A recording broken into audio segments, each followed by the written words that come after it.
Mga igsuon, ani na kita sa ikakatluag tulo nga Domingo sulod sa tuig. Og karong adlaw, ang ikawalong adlaw diha sa atong nobena misa, din ang tema Maria, modelo sa pagkapiniyalan. Kitang tanan nga niya karon niini nga simbahan gigisahan nakadawat sa grasya nga gikan sa Dios. Mituo ba kamo ni ana? Mituo ba kamo nga nakadawat kamo og grasya, gasa gikan sa Dios? Amen. Mga igsuon sa iyo sa kabuntagon, mapasalamaton kita nga niabuhi pa kita karong adlaw. Salamat sa Dios. Salamat sa atong mahal nga inahan. Hatagan nato siyang masibang palakpak ang atong mahal nga inahan. Sayod kita nga ang atong mahal nga inahan milagrosa. Daghan kanato dinhi nakadawat na sa mga grasya nga atong gibangayo.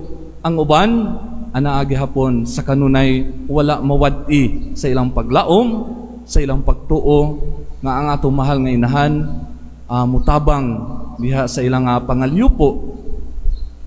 Mga igsuon, bisan kinsa kita nakadawat og grasya, gasa, digyan diha sa Dios. Kung moingon kita og grasya o gasa, kini nagulagway dili lamang sa bahandi, kundili ang matag usa kanato, ang mga talento, ang atong kusog, kahibalo, ang atong pamilya, higala, trabaho, o unsa paman.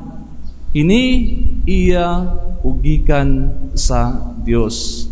Unya kay gikan man sa Dios, kinahanglan kabalo usab kita mo palambo, mo paambit ug muhalad niini ngadto kaniya. Nining hapit na sa pagsaulong nato sa kapistahan, nindot usab nga tan-aw nato no nga kitang tanan nga nagpaambit sa atong mga bahandi pananglitan. Ang atong Pilgrim Center tan-aw nato kaniadto dili pa nato makita ang maong building apan karon tuan na sa pinakatumoy ang ikalima. Pagkanindot nga pamalandungon nga kitang tanan nga nagpaambit sa atong bahandi magamay man o madako, kung kini kinasing-kasing nga atong gihalad, kay nasayon man kita nga para kini sa atong mahal nga inahan ang Birhen sa Regla, kini nagmalampuson, kini nagmabungahon tungod kay kitang tanan nagpaambit man. Amen. Salamat sa Ginoo nga kung tan-aw nato hapit na gyud mahuman ang atong Pilgrim Center. Usab kung tan-aw nato ini sugod sa nobena misa, daghan usab ang atong mga kaigsunan nga nagpaambit sa ilang panahon, kay balo, talento, oras aron kining atong nobena misa hapsay magmalampuson ug ang tanan makaampo sulod sa simbahan. Daghan ang mga tawo nga ming voluntaryo kini nga klase nga pagpaambit sa ilang kaugalingon. Kini ang kanunay nato nga tan-awon nga kitang tanan makaambit di ay dinha sa atong Ginoo usab diha sa simbahan, diha sa atong isig katawo. Mga igsuon, kung tan-aw nato ang ebanghelyo ni atong nilabay nga Domingo, kung nahinumdum kita, kini naghisgot diha sa 10 ka mga dalaga nga mga babayi. 5 kanila danghag ug ang 5 kanila maalamon. Ang sambingay naghisgot nga diha sa atong kinabuhi kinahanglan nga magsiga kanunay ang atong pagtuo diha sa Ginoo, nga diha sa iyang pagbalik kinahanglan andam kita nga musugat dinha kaniya.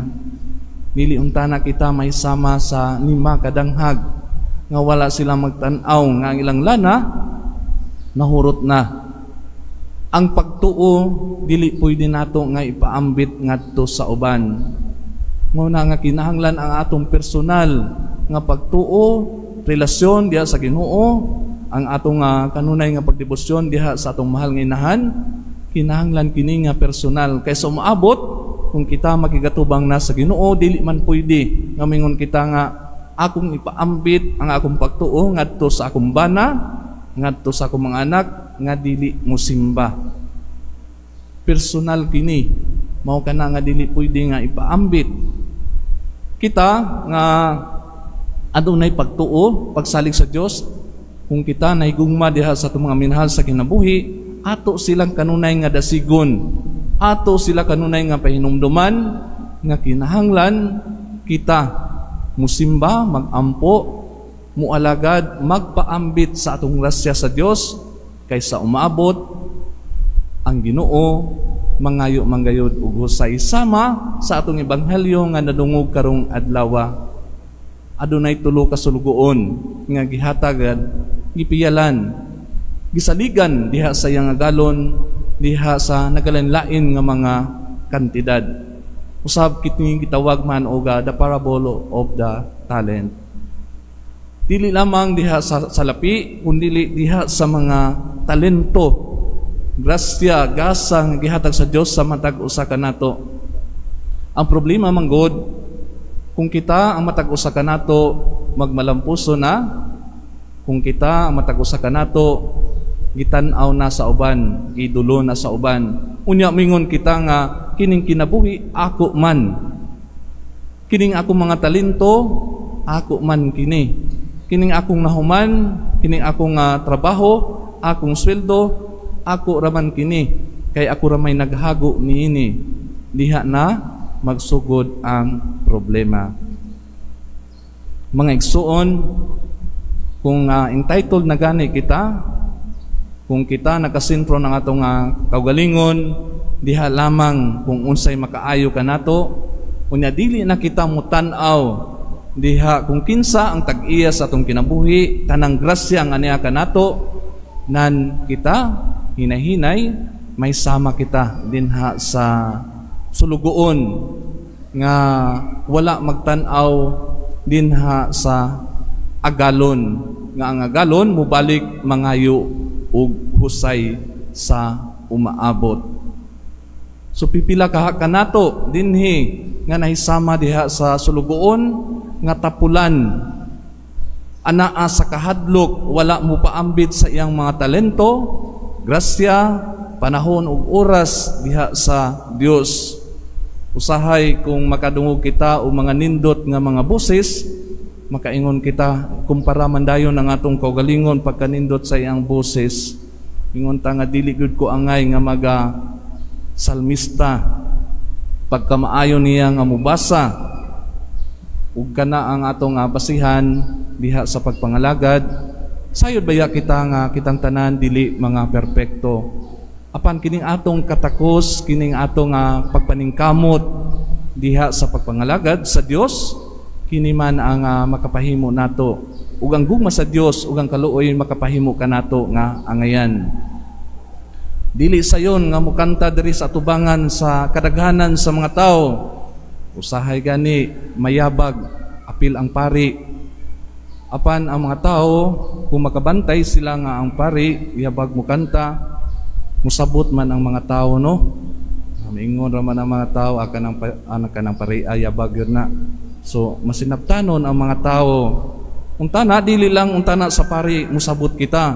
Kitang tanan nga nangalagad diri usahay dali ra man gud ta makakita sa sayop nga ang uban hinuon pag maulawan dili na mo padayon diha sa pagpangalagad. Pipila ka kanato din hino nga gipalabi ang pagkatapulan, wala mo paambit sa ilang mga gasa, sa ilang mga grasya.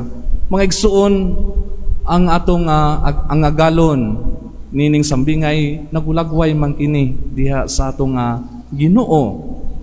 Diha sa atong Ginoo nagpahinomdom siya nga kita nga gitagaan o gasa sa kinabuhi, tanan nga mga talento sa umaabot mangayo siya ug husay.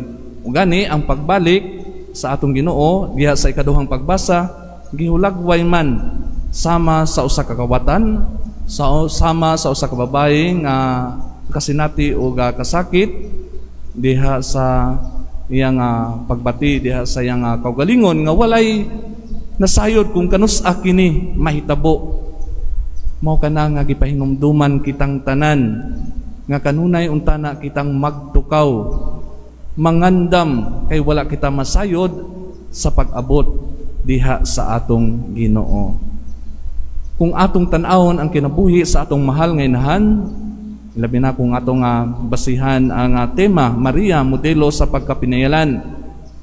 Ang atong mahal nga inahan, kung atong tan-awon, isip inahan sa atong Ginoo, sa iyang pagkainahan, makaingon kita nga pagkabulahan sa atong mahal nga inahan. Apan sa iyang pagkabulahan, wala niya kinigigamit.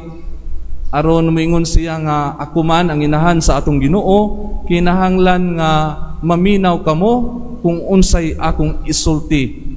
Mutuman kamo kung unsay akong isugo diha kaninyo. Sa kinabuhi sa atong mahal nga inahan nga si Maria, ilabi na panahon sa diha nga siya nagsabak o sa panahon usab nga nagsabak ang iyang igagaw nga si Santa Isabel, unsay gihimo sa atong mahal nga inahan? Dili wala gyud siya maingon nga aduna ako titulo sa pagkainahan sa atong Ginoo, kinahanglan diri ra ko magpuyo, kinahanglan nga silbihan ninyo ako. Siya mitungas mingadto sa iyang igagaw nga si Santa Isabel. Sobra sa usa ka gatos ka kilometro ang iyang gibaktas. Pwede ra man tana to siya maingon nga, Jose, adto ang akong igagaw, tabangi siya didto kay siya nagsabak tigulang nakaayo. O buhata ang iyang gusto nga isugo diha kanimo. Apan wala niya kini gihimo, siya mismo mingadto isip inahan sa atong Ginoo. Nagpaambit siya sa presensya sa Dios sa atong Ginoo ngadto kang Santa Isabel, ug siya nangalagad ngadto sa iyang igagaw. Pagkaanindot nga bisan diha sa pagkainahan sa atong Ginoo, wala niya kini gitan-aw, wala niya kini gipakita nga aduna siya'y titulo nga kinahanglan nga siya ang silbihan, kundili nagmapaubsanon siya. Gani gitawag man siya o giila man siya nga una nga misyonera diha sa pagbuhat sa talagsaon nga misyon. Mga igsoon, ang matag usa kanato adunay misyon nini nga kinabuhi. Dili untana kita magpuyo sa kahadlok, dili untana nato ilubong ang atong mga grasya nga gihatag sa Dios sa matag usa kanato, ilalom sa yuta o kaha asa pa man nato itago kini. Kitang tanan nga kanunay nangayo sa panabang sa atong mahal nga inahan, wala may gibalibaran ang atong mahal nga inahan. Kitang tanan iya man nga gidungog, iyang gitabangan diha sa atong mga pag-ampo. Gani moingon kita nga diha sa atong pagpaningkamot, mahal nga inahan, tabangi ako. Unya kung ako magmalampuso na, mubalik ako kanimo aron magpasalamat.